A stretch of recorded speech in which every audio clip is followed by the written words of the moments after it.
Macrame has certainly changed. There was that incredible, I arrived right into a macrame craze in the 70s.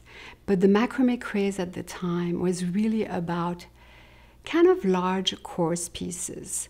Even the jewelry made, well, that's not quite true. There was fine jewelry made by some artists. But the main popular craze at the time was actually for pot hangers and owls. And so we've come a long ways from there. And then because of probably the fact that it was so popularized by those items that became so passé so quickly, macrame became passé so quickly. So when I actually never really considered myself, once I really, started integrating fiber arts in my work, a macrame artist.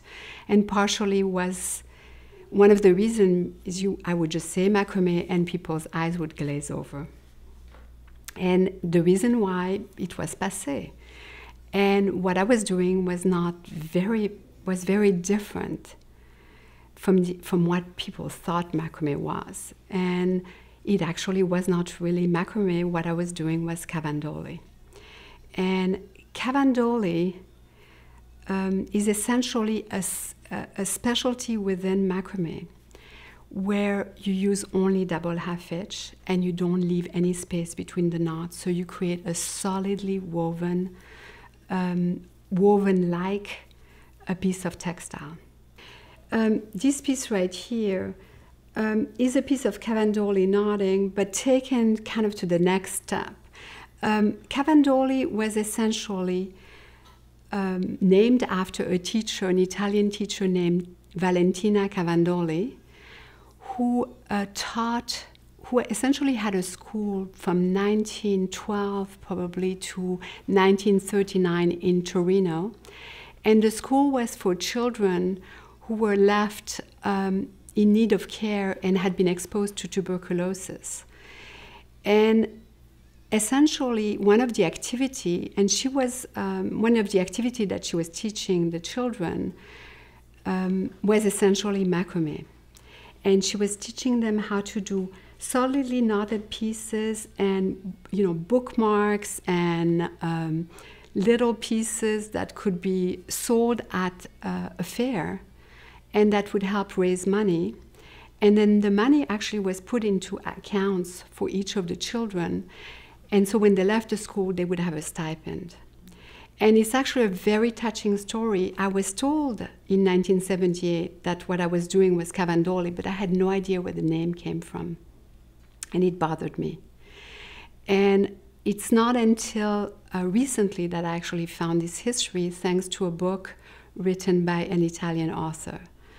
And unfortunately, her name is under my tongue, but I have a blog on that book. And so that's well worth researching.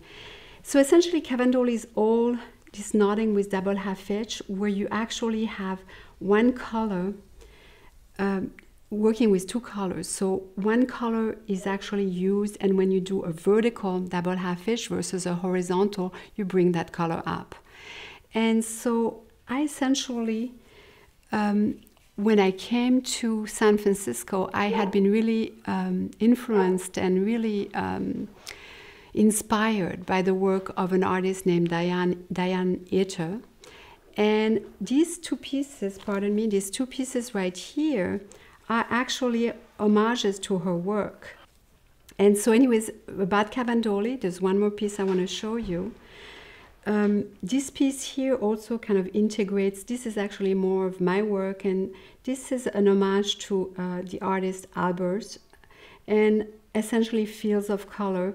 And I also learned how to set cabochon into the textile as seamlessly as I could. And that's really something that came from my merging of the metalsmithing and knotting.